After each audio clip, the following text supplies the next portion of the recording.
बिस्मिल्लाहिर्रहमानिर्रहीम। उम्मीद करता हूँ तमाम तर लोग खैर आफियत से होंगे। नाज़रीन, एक ही सवाल तमाम तर लोगों के जहन में होगा कि वज़ीर-ए-आज़म आज़ाद कश्मीर को कब तब्दील किया जा रहा है, या फिर वज़ीर-ए-आज़म आज़ाद कश्मीर को तब्दील किया भी जा रहा है, या फिर ये सिर्फ़ और सिर्फ ड्रामा रचाया जा रहा है। तो इस सवाल से पहले, या फिर वज़ीर-ए-आज़म तो अभी तक तब्दील नहीं हुए, लेकिन इसी दौरान जो पेट्रोलियम मसनूआत की कीमतें हैं उनमें इजाफ़ा कर दिया गया है, उनमें एक बड़ी तब्दीली कर दी गई है।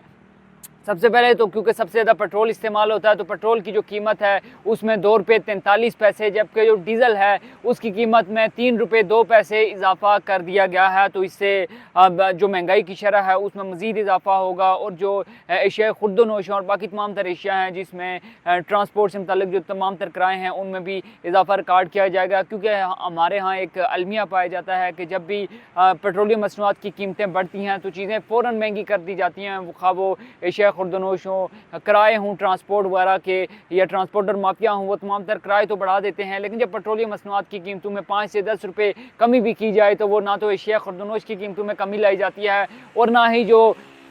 किराए हैं उनको कम किया जाता है। तो ये एक बुरी खबर है आवाम के लिए, क्योंकि ज़ाहिर सी बात है जब पेट्रोलियम मसनूआत की कीमतों में इजाफ़ा होता है तो तमाम तर जो एशिया हैं उनकी कीमतों में भी इजाफ़ा रिकॉर्ड किया जाता है। बहरहाल होफर दिवस, क्योंकि ये 15 दिन के लिए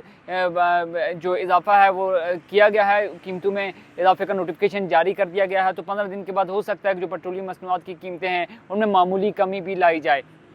आगे बढ़ेंगे। गुज़िश्ता रोज़ वज़ीर-ए-आज़म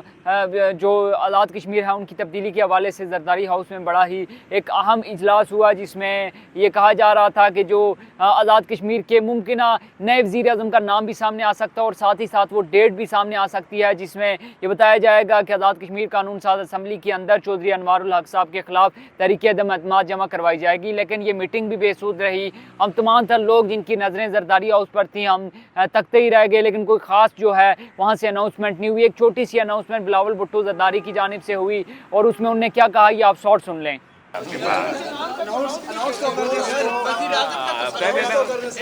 फिक्र ना करे,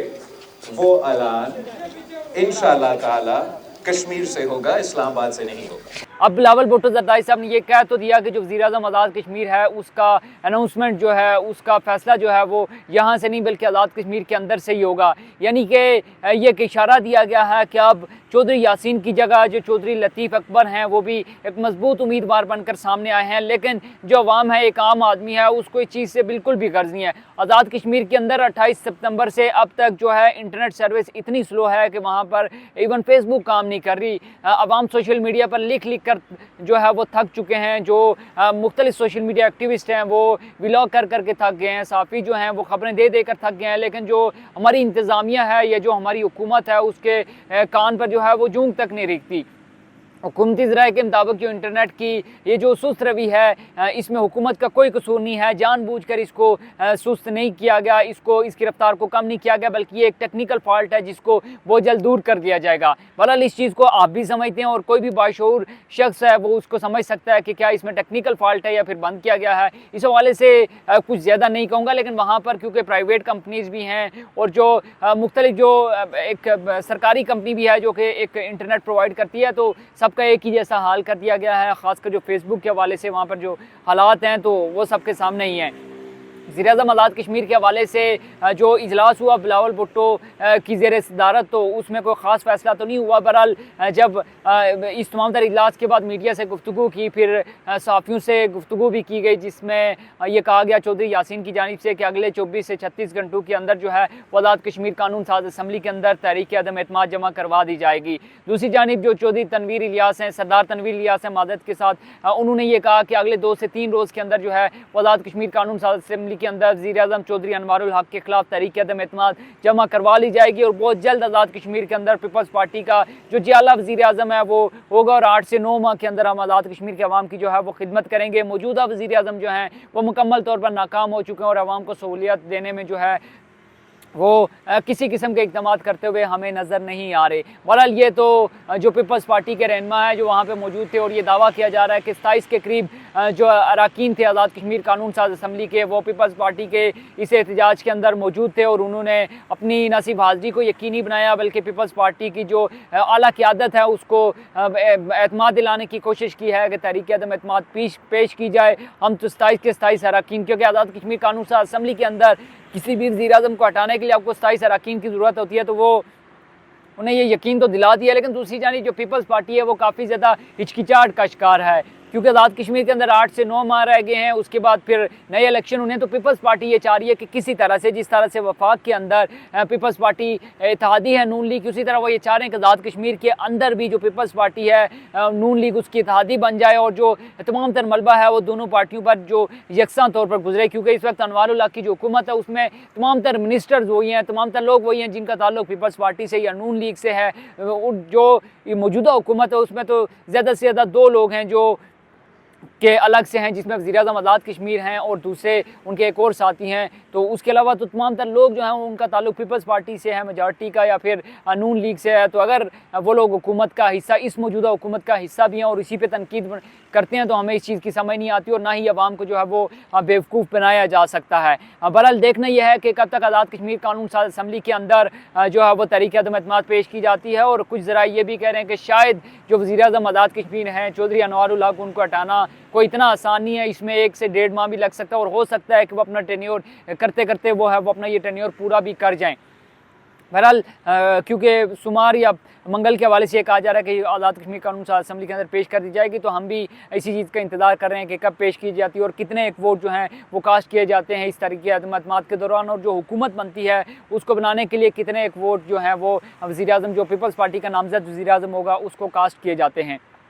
दूसरी जानिब जो अवामी एक्शन कमेटी है उसने एक डेडलाइन दी थी कि अगर 5 नवंबर तक आज़ाद कश्मीर के अंदर इंटरनेट और मोबाइल सर्विस को बेहतर ना किया गया और जो फेसबुक की बंदिश है उसको दूर ना किया गया, तो 5 नवंबर से अगला लाए अमल जो है, क्योंकि उमर नज़ीर कश्मीरी साहब वो पॉइंट वी एन की नुमाइंदगी करते हैं, तो उन्होंने कहा कि अगर जो इंटरनेट है उसकी सर्विसेज को बेहतर ना किया गया तो पॉइंट वी एन से इसका आगाज़ किया जाएगा। सबसे पहले रावलाकोट से इसका आगाज़ होगा और उसके बाद तमाम तर पॉइंट वी एन के अंदर और उसके बाद बाकी 2 डिवीजन्स के अंदर भी जो है वो एहतजाज की कॉल दी जाएगी और पहले मरहले में एहतजाज की कॉल दी जाएगी। और अगर फिर बेहतर ना हुआ तो आज़ाद कश्मीर भर में लॉकडाउन की तरफ दोबारा से जो 29 सितंबर को हुआ या इससे पहले हमने देखा था वैसी ही एक सिचुएशन बन सकती है।